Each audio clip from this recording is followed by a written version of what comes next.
ప్రతి ఏటా జరిగే ప్రభుత్వ బదిలీల విషయంలో ఇక్కడికి తాడిపత్రి గని నియోజకవర్గంలో అధికారం రావాలన్న ముందుగా మీ అనుమతి తీసుకుంటేనే ఇక్కడికి వచ్చే అవకాశం ఉందంటారు. అసలు ఇంకోటి చెప్పాలంటే నేను నిజం చెప్తా, ఈరోజు వీడియో కాన్ఫరెన్స్లు కానీ ఇవన్నీ జరుగుతాయి. ఇప్పుడు చాలా వచ్చినాయి వీడియో కాన్ఫరెన్స్. ఎవరైనా సరే, ఏ ఆఫీసర్ అయినా సరే తాడిపత్రి అని వస్తానే it is a different place. They are all together, all officer, MLA, ఎవరి పాలిటీషియన్ అంతా ఒకటిగా ఉన్నారు. ఇట్స్ నంబర్ 1 కుటుంబ సభ్యులు. అందుకని దాని గురించి మాట్లాడాల్సిన మేము అన్ని దాంట్లో అడ్వాన్స్లో ఉన్నాము. రావాల్సిన అవసరం కూడా లేదు. ఒక ఫోన్ కాల్ ఏదైనా కొత్త ఇక్కడ నుంచి అన్నీ పోతుంటాయి. వాస్తవం చెప్పాలంటే ఇక్కడ నుంచి అన్నీ పోతుంటాయి. అసలు రూలు రెగ్యులేషన్ ఏందన్నా కావాలంటే తాడిపత్రి మున్సిపాలిటీకి ఫోన్ చేస్తారు హైదరాబాద్ నుంచి, పలా జీవో ఉందా మీ దగ్గర కాపీ ఉందా అని. మీరు ఇది 1920లో పుట్టింది తాడిపత్రి మున్సిపాలిటీ, బ్రిటిష్ కాలంలో పుట్టింది. బదిలీల విషయంలో మీ నుంచి ఎలాంటి జోక్యం ఉండదు అంటారా మీరు కానీ మీ సోదరుని విషయం కానీ?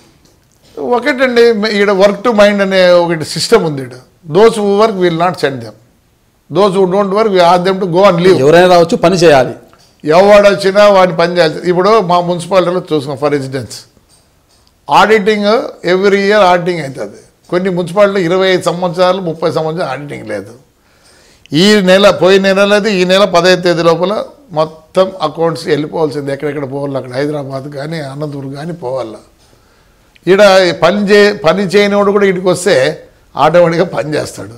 ఒకవేళ పని చేయలేదు మళ్ళీ ట్రాన్స్ఫర్ గీస్తారు, చెప్పము నాయన హాయిగా లీవ్ పెట్టి నువ్వు పోతంటే అని చెప్తాం. తాడిపత్రి పట్టణాభివృద్ధికి మీరు అనేక చర్యలు తీసుకుంటున్నారు. అంటే ఇక్కడ ప్రజలకు కానీ స్కూళ్ళల్లో కానీ ఎటువంటి సేవా కార్యక్రమాలను చేస్తున్నారంటే ఈ అన్నం మధ్యాహ్న భోజన పథకం కూడా ఒక వినూత్నంగా ఇక్కడ నిర్వహిస్తున్నట్లు చెప్తున్నారు. అవును, అసలు ఎక్కడ లేని విధంగా ఉంది, ఇండియాలోనే లేదేమో. అంటే ఎలా చేస్తున్నారు అది? అదే మేము ఒక సెంట్రలైజేషన్ కిచెన్ పెట్టాము, స్టీమ్తోనే చేస్తాము. 6500 మందికి ఈ సెంట్రలైజ్ కిచెన్ నుంచి భోజనం పోతుంది. ఇదంతా స్టీమ్తో తయారు చేస్తాం. ఎవరు చేయి పెట్టేదానికి లేదు, చేయి ముట్టేదానికి లేదు. 2004లో స్టార్ట్ అయింది. ఈరోజు కూడా ఎక్కడ ఆటంకం లేకుండా జరుగుతుంది. రోజు 6500కి దానికి ఒక వ్యాన్ పెట్టినాము, బాగా నీట్గా ప్యాక్ చేసి. ఒకటేమో డైలీ వెజిటబుల్ ఫ్రైడ్ రైస్ అన్న, లేదా అన్నము పప్పు అన్న, అన్నము సాంబార్ అన్న. కానీ దాంట్లో ఎక్కువ మేము న్యూట్రిషన్ గురించి ఆలోచిస్తాము.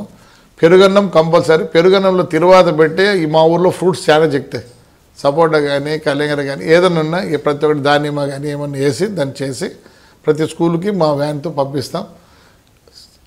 వారానికి 2 ఎగ్స్ ఇస్తాము. మాకు ఇంత చేస్తే గవర్నమెంట్ ఇచ్చే డబ్బులు చాలా డబ్బులు మిగులుతాయి.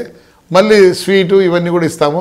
10th క్లాస్ స్టూడెంట్స్కి మధ్యాహ్నం ఎగ్జామ్స్ 3 months ఉండగా ఎక్స్ట్రా ట్యూషన్ పెట్టించి వాళ్ళకు 3 months మేము టిఫిన్ పెడతాం. ప్లస్ స్కూల్కి ప్రతి స్కూల్కి మేము ఇట్లా నోట్బుక్స్ ఇస్తాం. మా ట్రస్ట్ ఒకటి ఉంది స్పర్శ అని.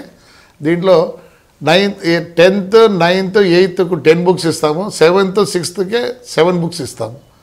ఇలాంటి ప్రతి జిల్లా పరిషత్ జడ్పీ స్కూల్కి ఇస్తాం. ఎందుకు ఇస్తామంటే అట్లనే ఈ గ్రామర్ బుక్లు కూడా 9th and 10th గ్రామర్ బుక్లు ఇస్తాం. తెలుగు టు ఇంగ్లీష్ గ్రామర్ ఉంది, ఇవన్నీ ఇస్తాము. మా స్కూల్లో చేరే పిల్లలు the poorest of the poor చేరుతారు. తాడిపత్రి జిల్లా పరిషత్ కానీ మున్సిపల్ స్కూల్స్ కానీ ఎక్కడైనా కానీ who can't afford 30 rupees fees కట్టలేనివాడంతా మా స్కూల్లో చేరుతారు. స్కూల్లో డ్రాప్ అవుట్స్ ఉండకూడదు. అంటే మంచి అన్నం గిన్నం పెడితే కనీసం అన్నం కోసం అన్న ఒక పూట పెడితే వస్తారు, చదువుకుంటారు. ఆ ఉద్దేశంతోనే మేము ఈ స్కీమ్ని బ్రహ్మాండంగా రన్ చేస్తున్నాం. నాకు తెలిసి ఎక్కడ లేదు. ఇస్కాన్ అంతా ఒక అన్నం ఇస్తుంది, వాళ్ళు ఎగ్ ఎందుకంటే నాన్ వెజిటేరియన్ అంటారు. ఈ మళ్ళీ నాంది ఫౌండేషన్ ఉంది, వాళ్ళందరూ ఒక్కొక్క అన్నమే ఇస్తారు. మేమే 2 అన్నాలు ఇచ్చేది. నంబర్ 1 ఇన్ ఇండియాలో ఉండే, not here only, it's number 1 in India. 2 అన్నాలు ఇచ్చేవాళ్ళు ఎక్కడ లేదు. We are very happy to serve the public. మీరు టౌన్ని చాలా అభివృద్ధి చేస్తున్నారు. అయితే అనంతపురం నుంచి తాడిపత్రి వస్తున్న 4 lane రోడ్స్లో మీకు సంబంధించిన వారికి కాంట్రాక్ట్లు ఇప్పించి కొద్దిగా భారీ ఎత్తున మామూలు తీసుకుంటే ఆరోపణలు ఉన్నాయి. దాని మీద నాణ్యత కూడా లేకుండా పనులు చేస్తున్నారు అనేసి. నాణ్యత లేదంటే అప్పుడు కాలం వేరే ఇప్పుడు కాలం వేరే. 5 ఏళ్ళు వాడు మెయింటైన్ చేయాలా. ఎవరైనా సరే ఇప్పుడు ఇవన్నీ ఏదో ఎట్లుంటుంది, ఏదో ఆర్గ్యుమెంట్ ఏదో ప్రూవ్ చేసుకోవాలని ఉంటుంది, అవసరం లేదు. మేము ఒకటి ఏది ఉన్నా వర్క్ బాగా జరగాల్సిందే. ఏం బంధువులకు ఇచ్చుకోకూడదా, లేదా ఫ్రెండ్స్కి ఇచ్చుకోకూడదా? ఎందుకు ఇచ్చుకోకూడదు?